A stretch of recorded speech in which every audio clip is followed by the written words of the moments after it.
નમસ્કાર, હું છું Neeru Zinzuvadia Adesara. Adani presents what Gujarat thinks today. TV9નો આ વિશેષ મંચ આપનું સ્વાગત કરે છે. વિચાર અને વિમર્શ દ્વારા સમસ્યાઓની પરખ થાય છે, વિકલ્પો સામે આવે છે અને સાથે જ આગળની રાહ સરળ થાય છે. અને એટલા માટે જ TV9 આ સૌથી મોટો વિચાર મંથનનો મંચ લઈને આવ્યો છે, જેમાં ધાર્મિક ગુરુઓ જે છે, સાથે જ રાજકીય નેતાઓ અને અલગ અલગ માર્કેટના એક્સપર્ટ્સ છે, સાથે જ એન્ટરટેનમેન્ટ પર્સનાલિટીઝ એક સાથે એક જ મંચ પર પોતાના વિચારો પર મંથન કરશે. તો મને ખૂબ જ હર્ષ થાય છે કહેતા કે આજના લેન્ડમાર્ક થિંક ફેસ્ટની શરૂઆત હર્ષ સંઘવી, જે રાજ્યના ઉપમુખ્યમંત્રી છે, તેમની સાથે આપણે કરી રહ્યા છીએ. હર્ષભાઈ નવા યુગની દ્રષ્ટિ ધરાવે છે, જેમાં ઝડપ, પ્રતિભા અને પ્રભાવશાળી કાર્યો જે છે તે ખૂબ જ મહત્વપૂર્ણ ભૂમિકામાં હોય છે. અને એટલા માટે જ આજના ઇનોગ્રલ સેશનની શરૂઆત કરવાની છે. આપણા સાથે પહેલું સેશન શરૂ થવાનું છે હર્ષ સંઘર્ષ સંકલ્પ, મારા સહયોગી કિંજલ મિશ્રા સાથે. હર્ષભાઈ, હવે પરિચયની તમને જરૂર નથી, પહેલાં પણ નથી, હવે બિલકુલ નથી, કેમ કે મજૂરાના હર્ષથી રાજ્યના માનનીય ડેપ્યુટી CM હર્ષભાઈ સંઘવી સુધીનો સફર આપે આખો પસાર કર્યો છે. પ્રશ્નો બધા જ છે, પણ પહેલાં મારે આજ આપની પાસે જાણવું છે કે એક યુવાન ધારાસભ્ય અને આટલી નાની ઉંમરમાં ડેપ્યુટી CM, જવાબદારી લાગે છે કે કઈ રીતે આખી આપની જર્નીને આપ જુઓ છો? હું મજૂરાનો દીકરો હતો અને હર્ષ હતો ને આજે બી હર્ષ જ છું. હું એવું માનું છું કે હર્ષમાં જે પ્રેમ છે ને એ માનનીય ઉપમુખ્યમંત્રી શ્રી હર્ષભાઈ સંઘવીમાં એ પ્રેમ નથી. પહેલાં તો વાત કરી લઈએ લગ્ન નોંધણીની, કે જે તાજેતરમાં જ આખો જે નિયમો બદલાઈ રહ્યા છે. લગ્ન નોંધણીના ફેરફારો કેમ જરૂરી લાગ્યા? કેમ કે સરકારે 3 મહિનાથી બેઠકો કરી હતી, સમાજમાંથી પણ એક અવાજ આવતો હતો, અને આને જો બ્રોડ વેમાં જોઈએ તો શું સમાજને કેવા પ્રકારનો ફાયદો થશે? સર્વપ્રથમ લગ્ન નોંધણીના નિયમમાં કોઈ બી ફેરફાર નથી કરવામાં આવ્યો. એની જે પ્રક્રિયા છે, પ્રક્રિયામાં 2006નો જે GR પ્રમાણે આપણે રાજ્યભરની અંદર લગ્ન નોંધણી કરતા હતા. સમય બદલાયો, સમય જોડે જોડે જ્યાં લેભાગુ, ટપોરીઓ, ખાસ કરીને આ પ્રકારનું રેકેટ ચલાવતા લોકોએ આની અંદર જે એરર છે એનો ફાયદો લઈને રાજ્યની ભોલીભાલી દીકરીઓને ફસાવાનું ષડયંત્ર રચવામાં આવ્યું હતું.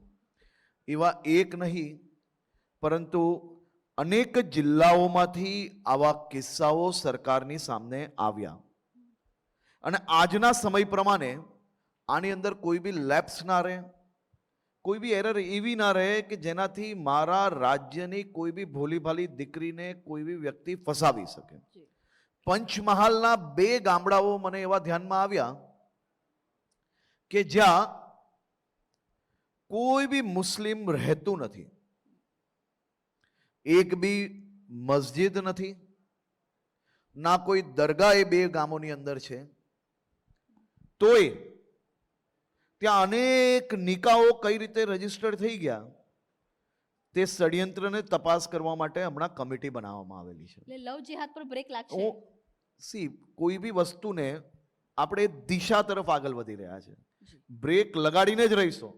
બ્રેક લગાડવા માટે આ એક પ્રયાસ છે. અમે પ્રેમના વિરોધી નથી. પ્રેમ એટલે સૌથી પવિત્ર સંબંધ છે.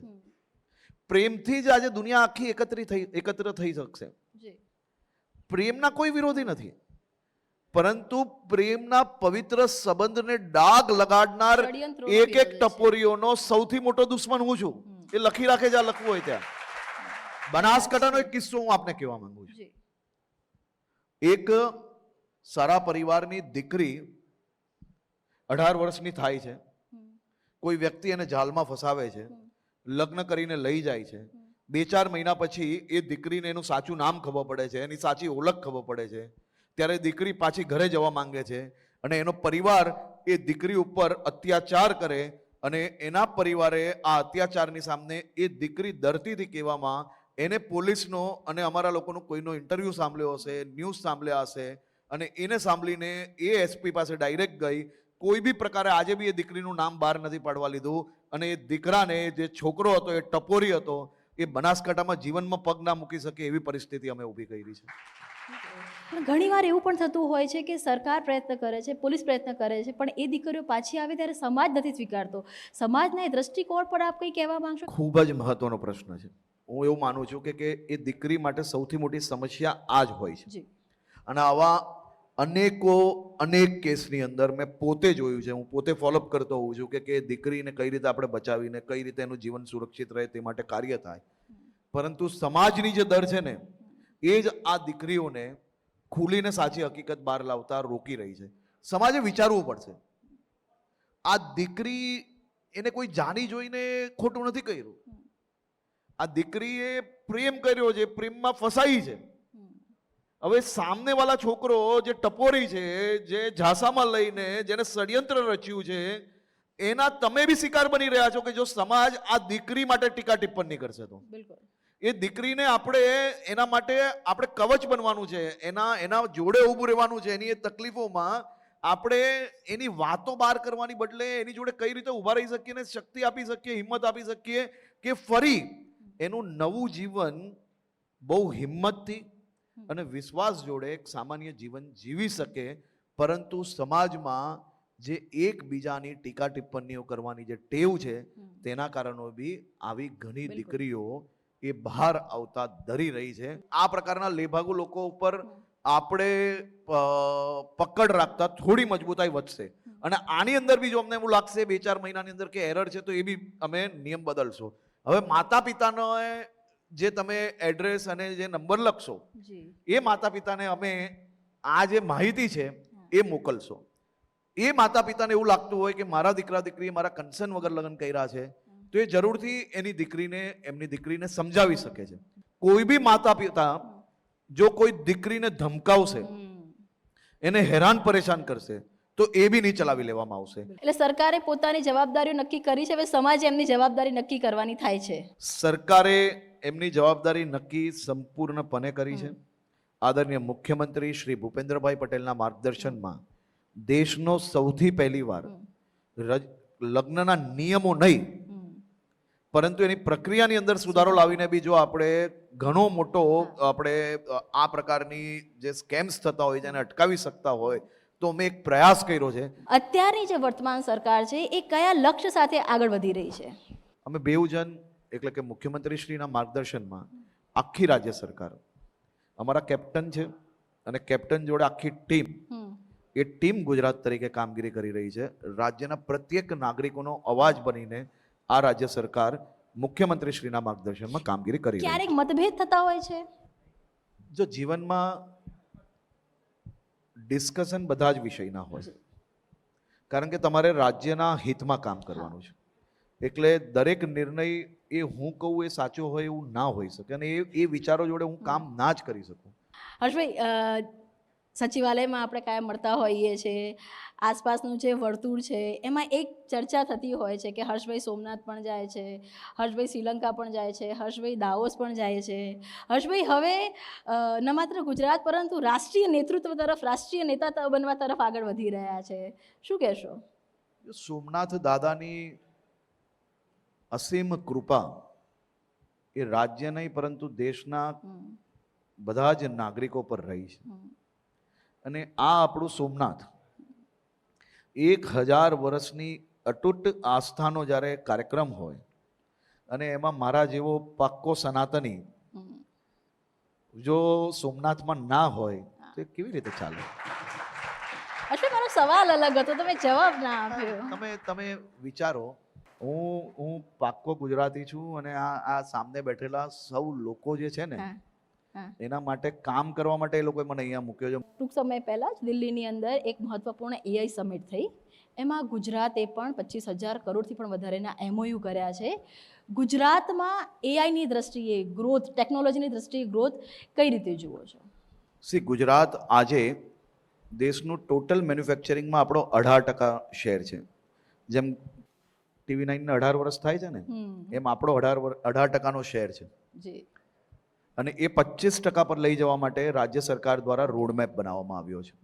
એ જ પ્રકારે એઆઈની વાત હોય, ડેટા સેન્ટર્સની વાત હોય કે પછી જીસીસીની વાત હોય, આ બધી જ દિશામાં ગુજરાત ગંભીરતાપૂર્વક કામગીરી કરી રહી છે. આપણી પાસે મેન્યુફેક્ચરિંગ તો ઇકોસિસ્ટમ દેશની સૌથી સારી ગુજરાત પાસે છે. ચિપ્સ પણ અત્યારે હવે તૈયાર થશે સેમિકન્ડક્ટરમાં બી સૌથી પહેલું પ્રોડક્શન એ ગુજરાતમાં ચાલુ થવાનું. અહીંયા. કેવલ સેમિકન્ડક્ટરનું આ નહીં, સેમિકન્ડક્ટર ફેબ બી આપણા ત્યાં ગુજરાતમાં ધોલેરામાં સૌથી પહેલું ચાલુ થશે દેશનું. આ જ રીતે આવનારા દિવસોમાં મેન્યુફેક્ચરિંગ હબ જોડે જોડે આપણે ડેટા સેન્ટર માટેનું બી ખૂબ મોટા કામગીરી ચાલુ છે અને એ દિશામાં રાજ્ય સરકાર દ્વારા કામગીરી કરવામાં આવેલી છે. એ જ પ્રકારે જીસીસી એટલે ગ્લોબલ કેપેબિલિટી સેન્ટર જે છે એના માટે બી ગુજરાત સરકાર ખૂબ જ સારી રીતે કામગીરી કરી રહી છે અને આવનારા દિવસોમાં ગિફ્ટ સિટી છે અને અમદાવાદની આજુબાજુમાં, ગાંધીનગરની આજુબાજુમાં બી જીસીસીના ખૂબ મોટા પ્રમાણમાં ઇન્વેસ્ટમેન્ટ આવે તેવી ખૂબ મોટી શક્યતાઓ છે. દાવોસમાં બી અમારા ઘણા બધા આ દિશામાં ઇન્વેસ્ટમેન્ટ માટેની બેઠકો થઈ છે. અશ્વિન, દાવોસની તમે વાત કરી, મારે પૂછવું છે, પહેલી વખતે ગુજરાતે દાવોસની અંદર વર્લ્ડ ઇકોનોમી ફોરમની અંદર પ્રેઝન્ટેશન કર્યું, ઘણા આપ ઉદ્યોગપતિઓને મળ્યા અને વાઇબ્રન્ટ પણ આવી રહ્યું છે. પહેલી વખત એવું છે કે રિજનલ વાઇબ્રન્ટ થશે, પછી આગામી વર્ષની અંદર વાઇબ્રન્ટ સમિટ થવાનું છે.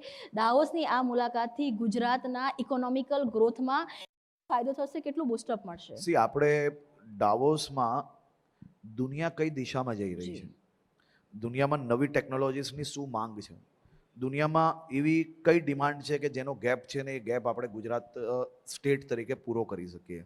તો ઘણા બધા વિષયો એવા છે કે જેમ કે નવા પાર્ક્સ અને એ જ રીતે આપણું ધોલેરા SIR એની અંદર આપણે નવા ઇન્વેસ્ટમેન્ટ્સમાં કઈ દિશામાં લાવી શકીએ, નવી ટેકનોલોજીસ શું લાવી શકીએ કે જે યુથ હમણાં મેન્યુફેક્ચરિંગ સેક્ટરની અંદર તો એ લોકોને જોબ્સ મળે જ છે, મોટા પાયે મળે છે, પણ હવે આઈટી છે, ફિનટેક છે, ફિનટેકની અંદર ગિફ્ટ સિટીની અંદર આટલી મોટી ઓપોર્ચ્યુનિટીઝ ખુલી રહી છે. ગિફ્ટ સિટીની તમને વાત કરું તો હમણાં જેટલી બિલ્ડિંગ્સ અવેલેબલ છે ત્યાં એના કરતાં ડબલ બિલ્ડિંગ્સ આવનારા 1 વર્ષની અંદર તૈયાર થઈ રહી છે. એનો મતલબ કેટલા મોટા ઇન્વેસ્ટમેન્ટ આવી રહ્યા છે. બીજા 1 લાખ લોકોને ગિફ્ટ સિટીની અંદર આવનારા 2 વર્ષની અંદર જોબ્સ નવી મળવાની છે. વડાપ્રધાનના અનેક મહત્વાકાંક્ષી પ્રોજેક્ટ છે ગુજરાતની અંદર કાર્યરત છે અને આપ મોનિટરિંગ પણ કરતા હો છો. બુલેટ ટ્રેનની ચર્ચા હંમેશા થતી હોય છે.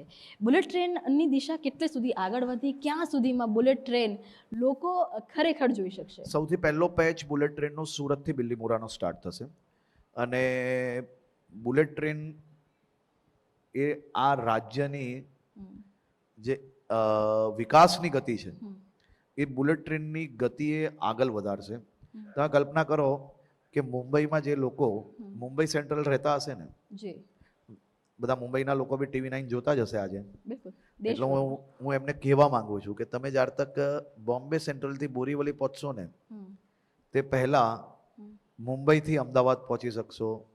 એવી આ મોદી સાહેબની બુલેટ ટ્રેન જે છે એના થકી જે બોમ્બેના ઇન્વેસ્ટર્સ, જે ગુજરાતની અંદર જેમના ઇન્ડસ્ટ્રીઝ છે, જેમના મેન્યુફેક્ચરિંગ પ્લાન્ટ્સ છે, જે બીજા બધા કારણોસર ગુજરાતની અંદર જેમને ઇન્વેસ્ટમેન્ટ કર્યું છે, એ બધા જ લોકો માટે આવવા જવાનું તો સહેલું થશે જ, પરંતુ એના કારણે મુંબઈના બીજા ઇન્વેસ્ટમેન્ટ્સ બી ગુજરાત તરફ મોટા પાયે આવશે. હવે જ્યારે કોમનવેલ્થ અને ઓલિમ્પિક પણ ગુજરાત યજમાની કરશે, કોમનવેલ્થની સત્તાવાર જાહેરાત થઈ ગઈ છે, એ સમયમાં રાજ્યની અંદર સ્પોર્ટ કલ્ચરનું ડેવલપ થાય, સ્પોર્ટનું એ પ્રકારનું ઇન્ફ્રાસ્ટ્રક્ચર બને અને ગુજરાતના પણ જે ખેલાડીઓ છે એમને પણ મેડલ મળે. એ આખું ઓલ ઓવર કઈ રીતે રાજ્ય સરકાર છે એ ડિઝાઇન કરશે? કેમ કે આ વખતે સૌથી વધારે બજેટ એ સ્પોર્ટ્સ ક્ષેત્રે ફાળવવામાં આવ્યું છે રાજ્ય સરકાર તરફથી.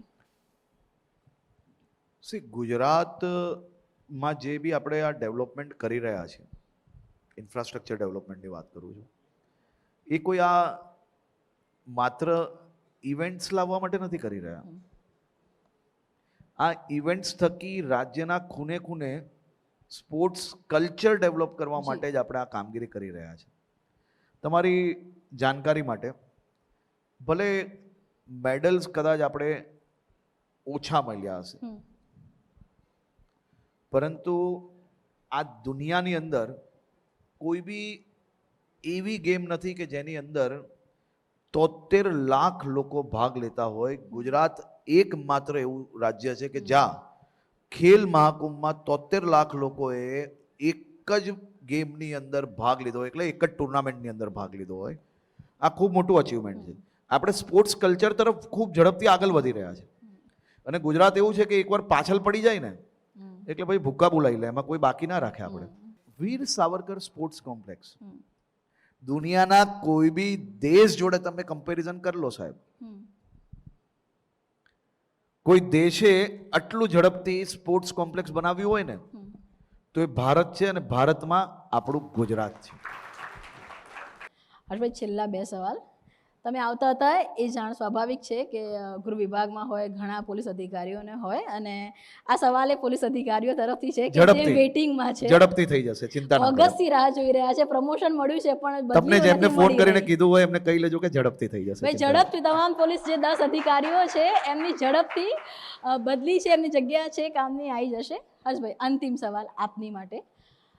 આપના પોતાના આગામી 1 વર્ષના રોડમેપ શું છે? સ્વાઈ સરહદની ચૂંટણી આવી રહી છે.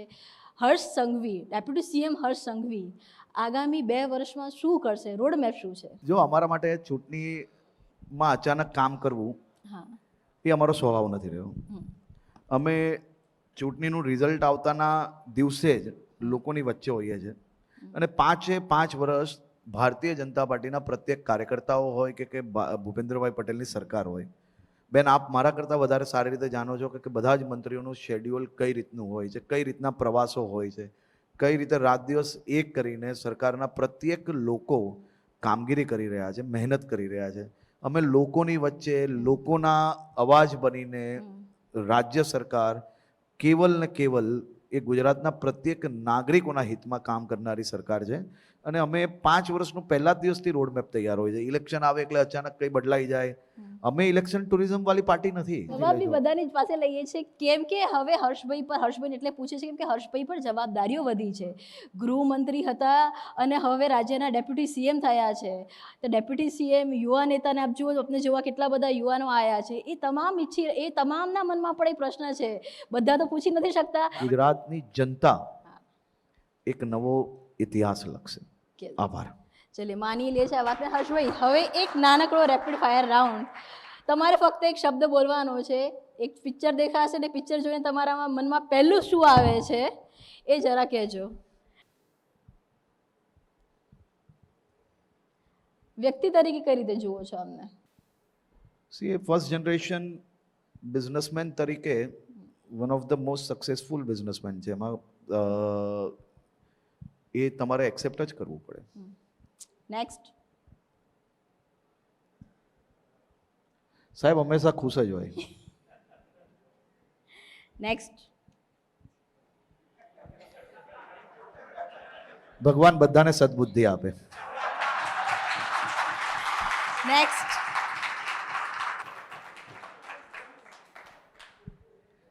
મેં કહ્યું એમ જ, ભગવાન બધાને સદબુદ્ધિ આપે, બધાને સાચા રસ્તા બતાડે તેવી શુભકામનાઓ. નેક્સ્ટ.